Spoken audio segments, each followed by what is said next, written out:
Hey friends, it is Jenna, what is up, and welcome back to the Board Game Garden, and welcome to a preview of this game right here. This is Luthier, The Art of the Instrument. It is published by Paverson Games, who is sponsoring today's video, so a huge thank you to them, and it is designed by Dave Beck as well as Abe Burson. And this is going to be a game coming to Kickstarter, so when this video is going live, or when you guys are seeing this video, the campaign is already started, so I will have a link down in the description box to the campaign if you guys are interested in checking it out. We're going to be going over exactly how Luthier plays. I'm not going to go into an in-depth how to play. This is just a preview, so I'm going to be explaining the general gameplay so you guys can get a feel if it's something that you are interested in backing. And then I'm also going to be going over all the components, which I will mention right now that this is a prototype, so everything is subject to change, but it is a very nice prototype, and the art is by Vincent Dutrait, so you know that it is absolutely beautiful. And I'm going to say it right now, I really enjoy the theme of this one, and I'm excited to show you guys this one here today on the Board Game Garden. So without further ado, if you guys want to see exactly how Luthier plays, so you can get a better feel if it's something that you want to add to your collection, then just keep on watching. Give this video a big thumbs up if you enjoy. Also hit the subscribe button down below if you've yet to do so. We'd love to have you here in the garden.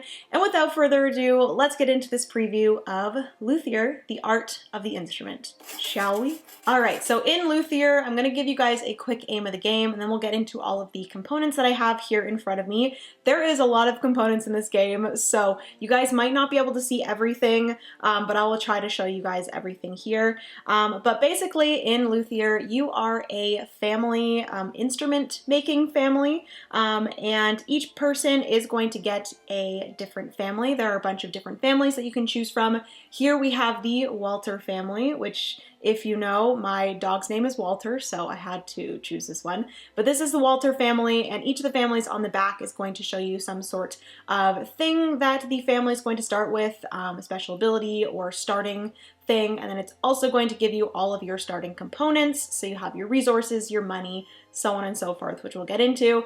But each player will have a family that they're going to be representing, and as this instrument making family, you are trying to please these different patrons, give them things that they want. You're trying to put on performances, you're trying to give them instruments or create or build them instruments that they would like, repair instruments, different things like that. And you're going to be doing this in a kind of blind bidding worker placement, which I think is really unique and very cool. So each player is going to have their own individual player board that is going to have 2 worker placement spots, and then there are 5 different worker placement spots in the middle, different things like the balcony. You also have the guild, the repair, the perform, and the salon. So each of these different spots are going to give you different things to help you on this process of building these instruments, giving all of these patrons their requirements in order to gain victory points, and then the player with the most victory points at the end of the game is going to be the winner. There's also a little bit of area majority here in the center with the different chairs of the orchestra. You are trying to get majority of each of these chairs in order to own a bunch of different chairs in the orchestra in order to gain more victory points. So you have that there, which, like I said, is a little bit of area majority. But yeah, that's a little bit of an overview of the game. There's also a market at the bottom there that you can buy and sell goods. A few other things you can buy and sell as well. But yes, that is a little bit of an overview of the game. I will take this out right now to show you guys all of the components. This is the best thing I've seen in a game. It is so much fun. We got a little conductor wand, I think. So in the game, we have the main board in the center here. This is a kind of long, thin board that is all of the different worker placement spots that you're going to be going to with your chips. So like I said in the intro or in the aim of the game, it is broken up into 5 different spots, as well as the orchestra in the center. So at the top here, you have the balcony. Over here, you have the guild, you have repair, you have the perform, and then the salon.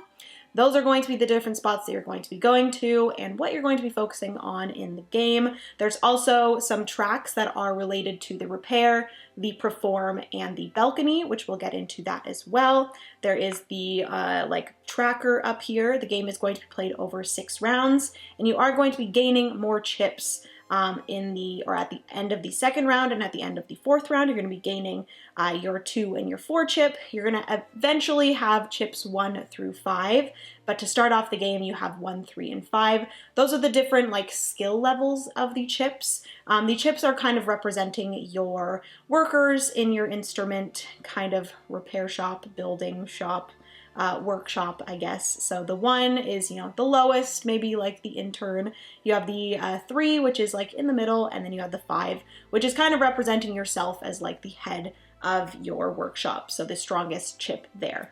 There's also going to be 3 kind of special ability chips that you can eventually throughout the game once you get to a certain spot on these 3 tracks. Some like better chips that you can replace your other chips with that will have a special ability. So when you place that chip, it will then have a special ability regarding a card that you draft. So that's everything for the main board.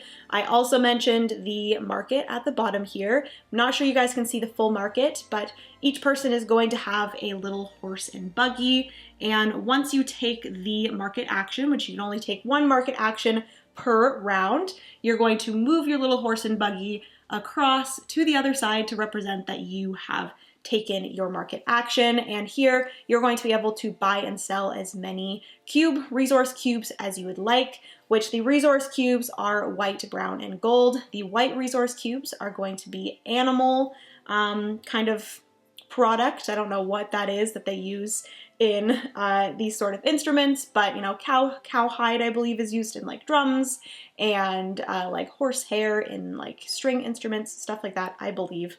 So that is the white cubes. You also have wood, which a lot of instruments are made out of wood. Then you also have the gold cubes, and those are going to be a different amount of money each round. There's going to be a new market card that flips over, so that is there. And then there's a few other things which I will get into that you can buy or do at the market. So that is that, and that is everything for the main board. So moving on to the personal player boards, I'm not going to wave around this thing the whole video, but each person has a player board, and this represents your workshop where you're going to be roughing your instruments and then finishing your instruments and then giving them to a Patreon to give them one of their many requirements. So you have 3 spots here that are going to be where you're going to be placing your different patrons. You're going to have kind of a timer because your patrons are only going to have so much patience for you. So you have this little timer here that is going to be moving at the start of each round. Whenever you actually add one of their requirements, it goes back to the beginning. So as long as you are giving them one of their requirements each round, you're going to have quite a lot of time in order to finish off. But if you're not able to give them a requirement, that timer is going to be ticking down. So that is the 3 spots. You're also going to get some reward whenever you place a patron in one of these 3 spots. They're going to give you some different rewards. You have the spot here for your family, like I mentioned.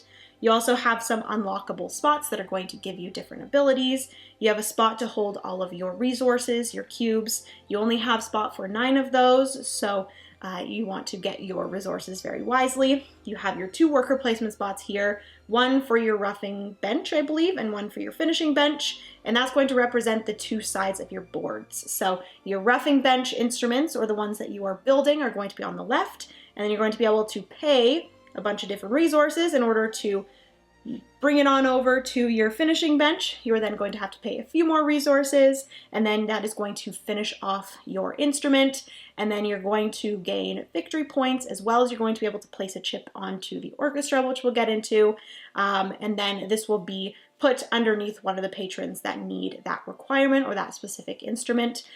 So that is your player board here. Once you've finished one of your patrons, they're going to be able to be tucked under the top here, and all of your patrons are going to give you some sort of ongoing ability or thing that's going to happen when you do some specific thing, stuff like that. Some will even give you income at the beginning of each round, things like that. So that is your personal player board.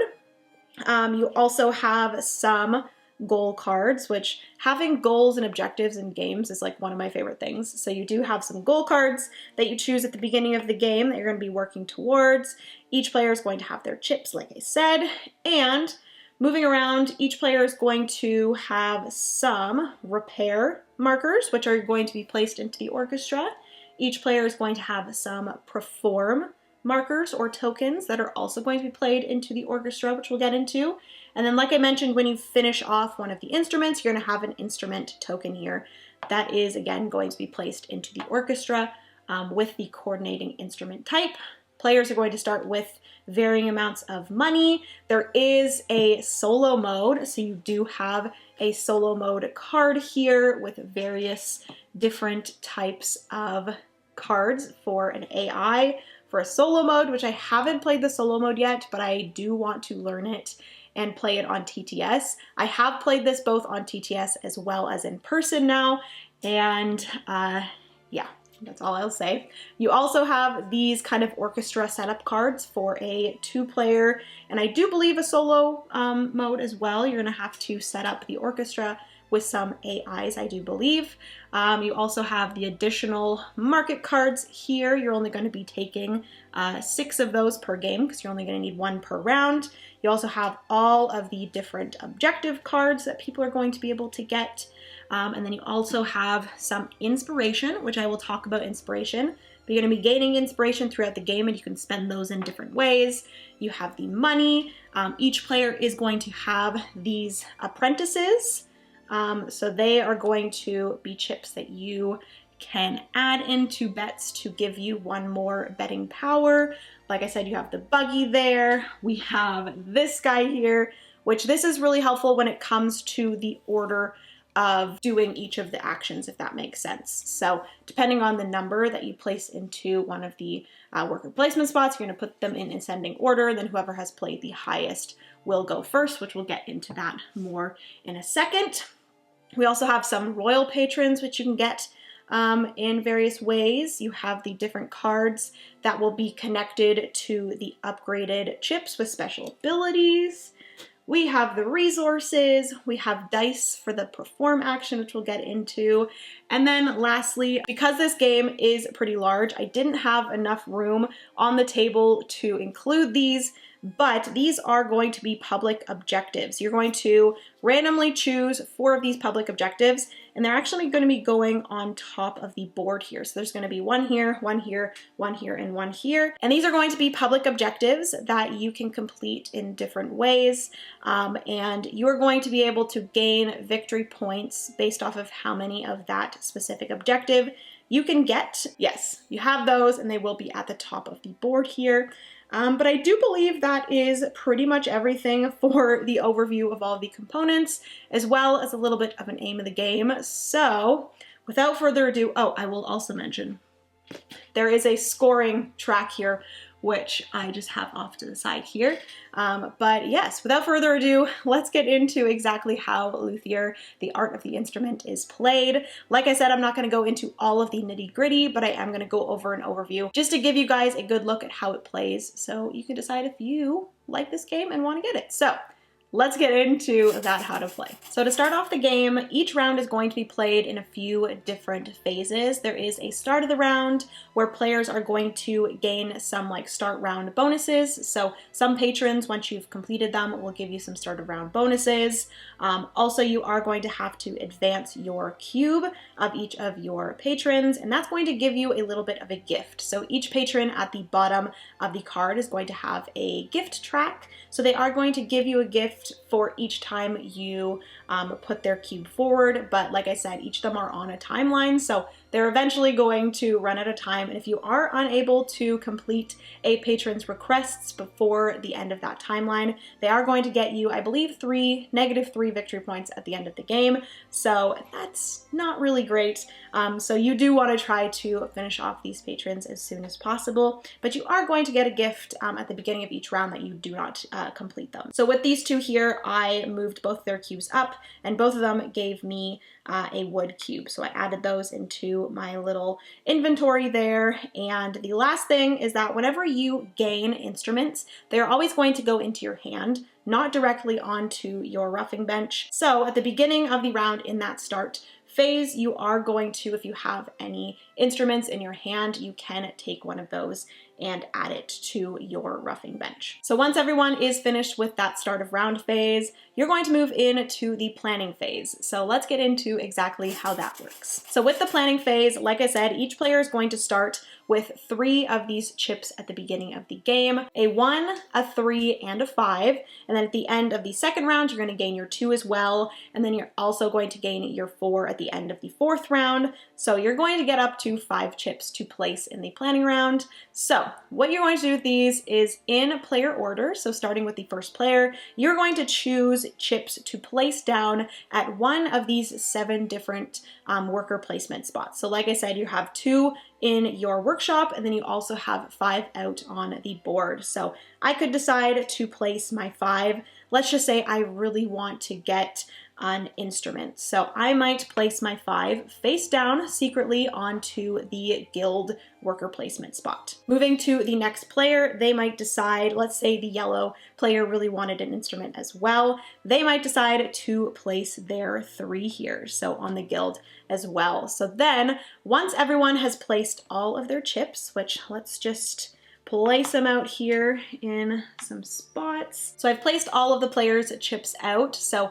after everyone has placed all of their available chips, that would be the end of the planning round, and then you would move into the resolution phase. So then moving into the resolution phase, again in turn order, which I will say turn order is determined by this here. And the balcony is where you would go to change the turn order. But in the current turn order, you will then go into the resolution phase. So the first player would decide what worker placement spot they wanted to resolve first. And this doesn't actually necessarily need to be a spot that they are at, but most of the time you do want to resolve the places that you're at in order to get these different actions done that you wanted to. So as the green player, I might decide I want to resolve the guild first. So all of the tokens that were placed there would get flipped over, and depending on the number or the strength of that chip, you would then place it, which this is where this comes in handy. You would actually place the chips in descending order, starting with the player that played the highest chip. So I, as the green player, played a 5.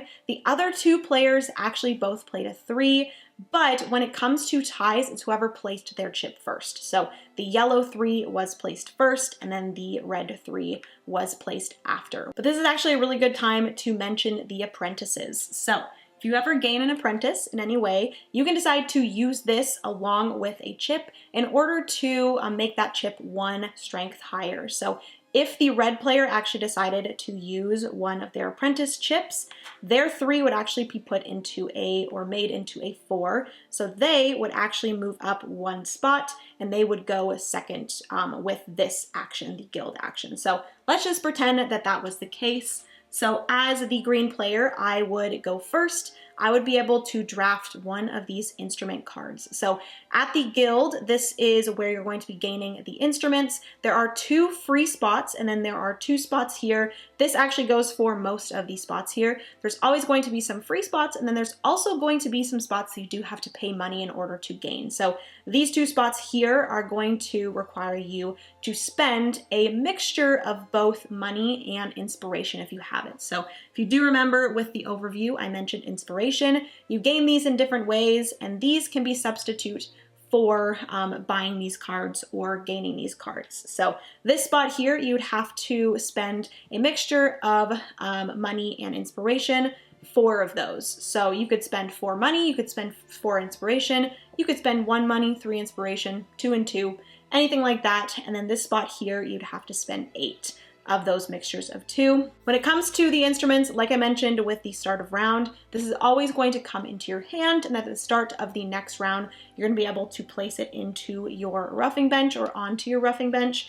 And this is going to be on this side here, how much you have to pay in resources in order to move it from your roughing bench over to the finishing bench. So with this one here, I would have to pay 1 wood and 1 gold in order to do that. And then I'd move it over to the finishing bench. And then in order to finish it, I would have to pay 1 wood and 1 gold again in order to give that to one of my patrons. If you don't actually, when you finish an instrument, if you don't have the patron or a patron that wants this, it actually just gets discarded, but you're still able to gain the victory points and also place out one of your instruments. And when I'm talking about doing the roughing bench and finishing bench things, that actually is connected to the 2 worker placement spots on your board, so I'll get more into that after.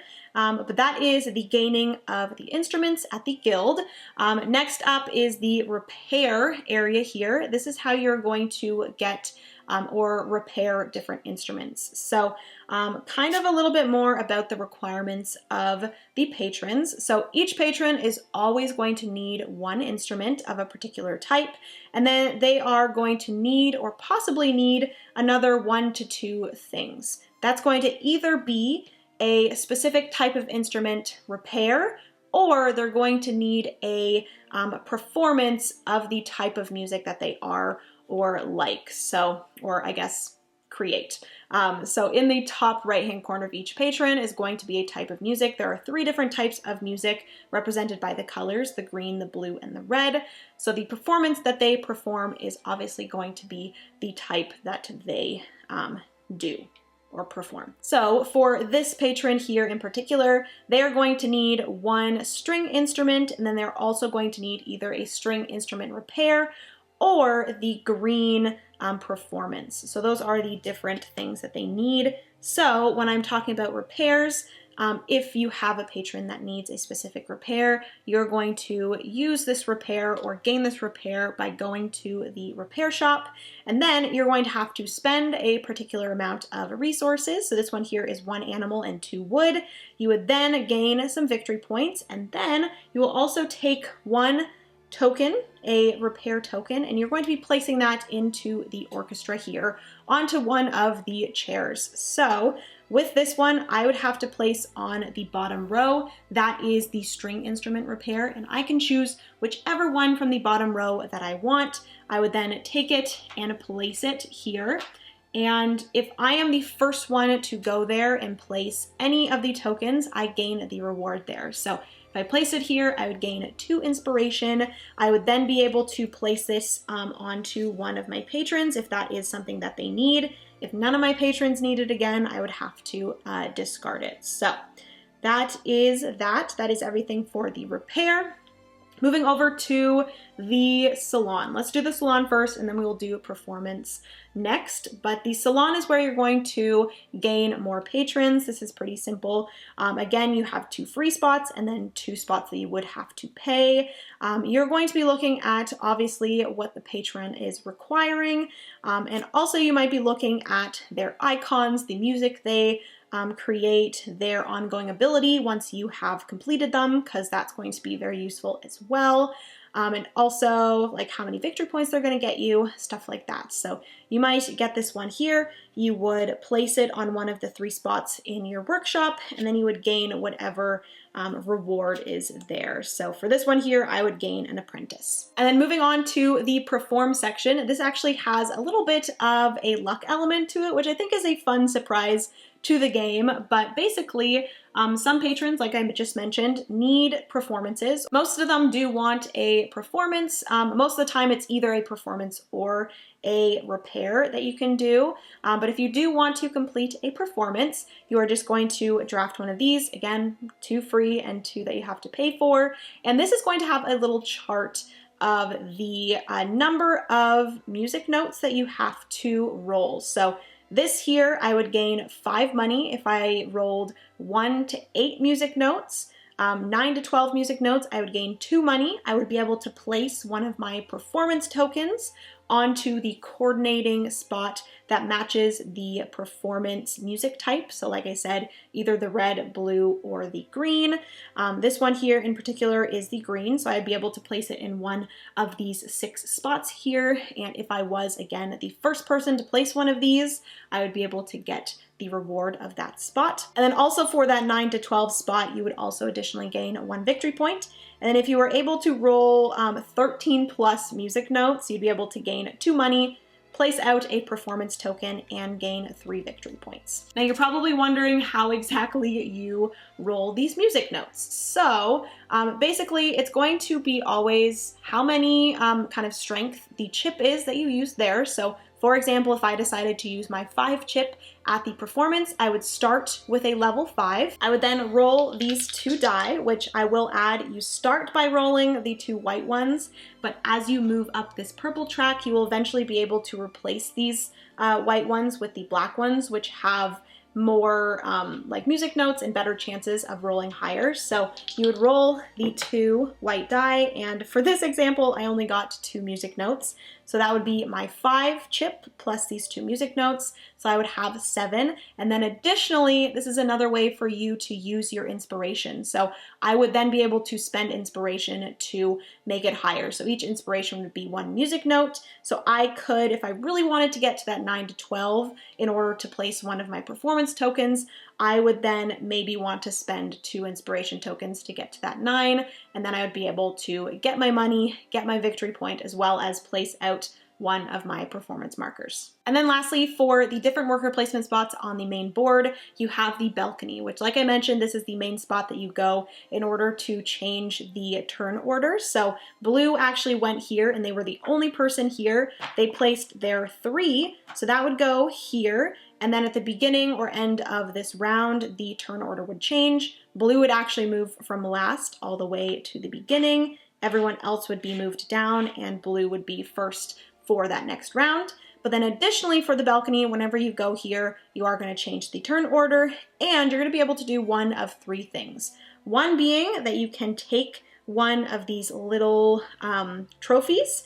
These are going to be blocking off 3 spots on your board that you can unlock. One being a spot that gives you an income of 1 cube at the beginning of each round, which is really nice, or 1 resource at the beginning of each round. And it also unlocks 3 additional spots in your inventory. So now instead of only being able to hold 9 resources, you can hold up to 12, which is really nice. You also have here that you can unlock the purple die, which this is actually just going to be a die once you have unlocked. Whenever you take a performance action, you can roll this along with your music note dice, and you will just be able to gain some additional things like 2 wood cubes, 3 animal cubes, 1 gold cube, 6 money, an apprentice, 2 victory points, different things like that. So it's a good way to just get additional things. And then the last thing that you can unlock is gaining one of the royal patrons. So these are going to be some patrons that honestly aren't too difficult to complete. This one just needs 1 instrument, but if you complete them, their ongoing ability is that you get 2 victory points at the beginning of each round, which is a really nice thing to have.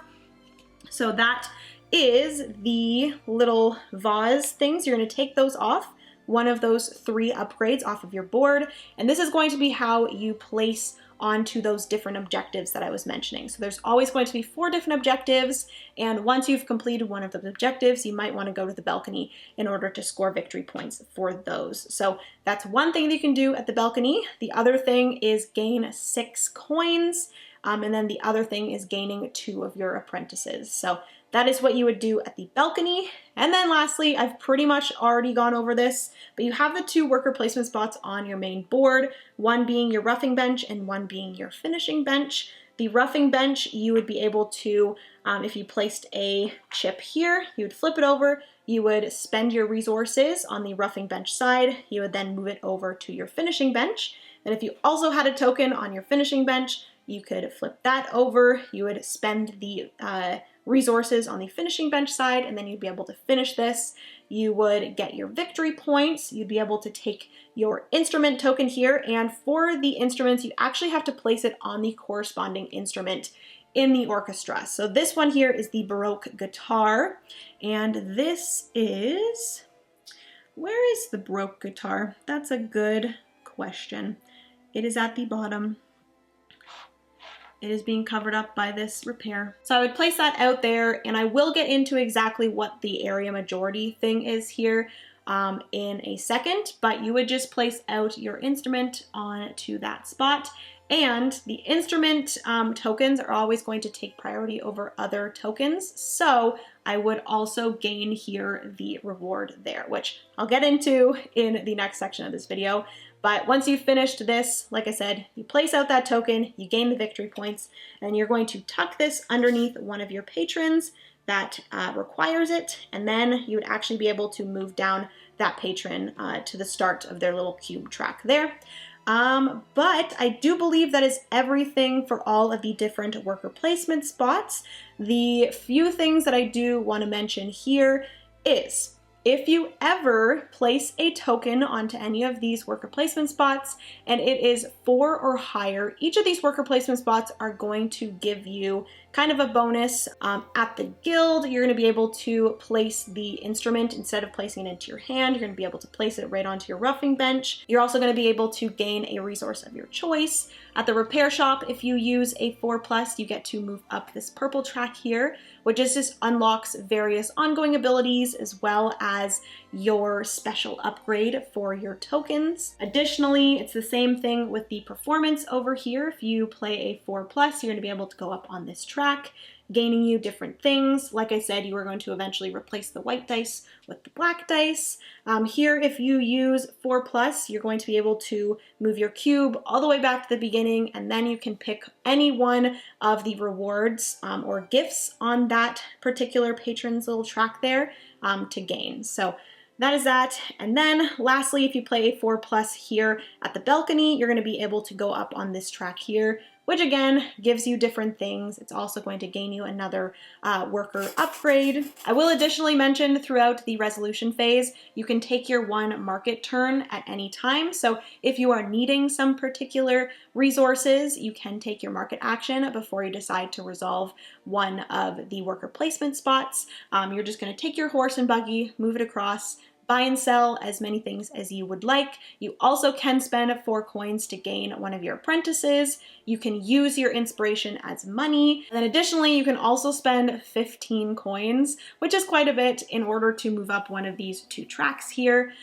So that is everything for the market action. Once all of the worker placement spots have been resolved and every player has taken 1 market action, that would be the end of the resolution phase. And then you would go into a little bit of a cleanup where you would refresh some of the cards, the horse and buggies would be moved back, different things like that, and then you would move into the next round. All right, so I can already tell that this video is going to be pretty long, but I do want to give you guys a good feel of how the game plays and all of the different decisions that you'll be making throughout the game. But I do quickly want to touch on the orchestra and the seats in the orchestra. So this is where a little bit of area majority comes in, and this is actually going to be where you're going to get a lot of your endgame victory points, because basically whatever seats you control at the end of the game is going to get you victory points based off of how many seats. So there is a chart in the rule book where it's how many seats you have is going to get you a certain amount of victory points.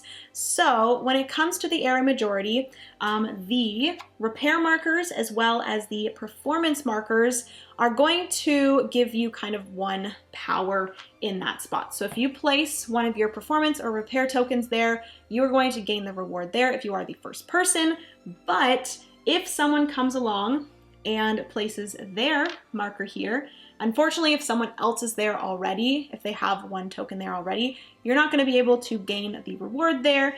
But once you have overtaken another player, so for example here, the green player has 1, the yellow player now has 2, that means that the yellow player has taken control of that seat. They do then gain the reward there, and they have control of that seat in the orchestra. Now, when it comes to these instrument tokens, these are always going to just finish that area majority, and this is going to trump any other tokens that are there. So if, like I said, with this player, we did have the broke guitar, we would then be able to place our instrument token here. And even though the yellow player has 2 of their tokens and they have control, if I place my instrument token there, that ends the area majority, and this player, the green player, would then have control of that seat at the end of the game. And like I said, at the end of the game, whatever seats you have control of, even if you just had one token on there, if no other player had come and placed more of their tokens on that spot, you do control that spot,